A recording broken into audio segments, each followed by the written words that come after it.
Channel کو یہاں سے سبسکرائب کریں اور یہ بیل آئیکن پر بھی کلک کر دیں تاکہ ہر آنے والی ویڈیو سب سے پہلے آپ کو مل سکے۔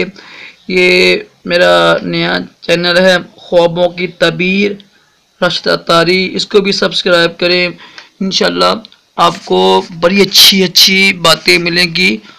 خوابوں کی تعبیریں میں انشاءاللہ پیش کروں گا۔ بسم اللہ الرحمن الرحیم، صلو علی الحبیب صلی اللہ علیہ وسلم۔ راشد عطاری اور آپ دیکھ رہے ہیں خوابوں کی تعبیر۔ آج ہم بات کریں گے حضرت عزرائیل علیہ السلام یعنی ملک الموت۔ یہ فرشتہ، یہ بھی چار جو مشہور مقرر فرشتے ہیں نا، جن کے بارے میں یہ ہے کہ یہ چار فرشتوں کے رسول ہیں۔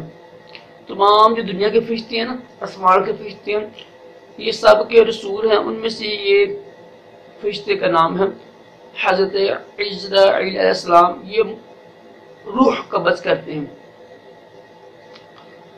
تو آج انشاءاللہ ان کے بارے میں سنیں گے خوابوں کی تعبیر کے حوالے سے۔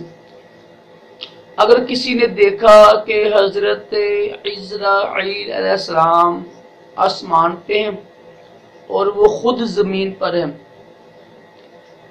حضرت عزرائیل علیہ السلام آسمان پر ان کو دیکھا اور خود کو زمین پر دیکھا، تو اس کی یہ تعبیر ہوگی کہ وہ اپنے کام سے فارغ ہو جائے گا، ختم ہو جائے گا اس کا کام۔ تو یہ جب ایسے خواب دیکھیں نا جو اچھے نہ ہوں، تو اس کا طریقہ یہ ہوتا ہے کہ توبہ استغفار کیا جائے، اور جو ہوتا ہے نا وہ صدقہ اور خیرات کی جائے نا، تو امید ہوتی ہے کہ اللہ تعالیٰ اپنی رحمت سے خواب کی تعبیر جو ہوتا ہے نا وہ زائد ہو جاتی ہے، جو بری تعبیر ہوتی ہے یہ چینج ہو جائے گی نا۔ تو بزرگ یہی فرماتے ہیں کہ جب برا خواب دیکھیے تو صدقہ خیرات کیا کرے، توبہ استغفار کرے نا، تو انشاءاللہ اس کی تعبیر چینج ہو جاتی ہے، بدل جاتی ہے۔ تو کوشش کیا کرے جب بھی کوئی ایسے خواب دیکھیں جو اچھا نہ ہو تو توبہ استغفار کریں، صدقہ خیرات کریں۔ اللہ تعالی ہم سب کو تمام جسمانی روحانی بیماریوں سے بھی محفوظ رکھے اور اچھے خواب دکھائے، برے خوابوں سے محفوظ رکھے، بری موت سے محفوظ رکھے اور دونوں جہانوں کی بلائیں عطا کرے۔ اللہ حافظ۔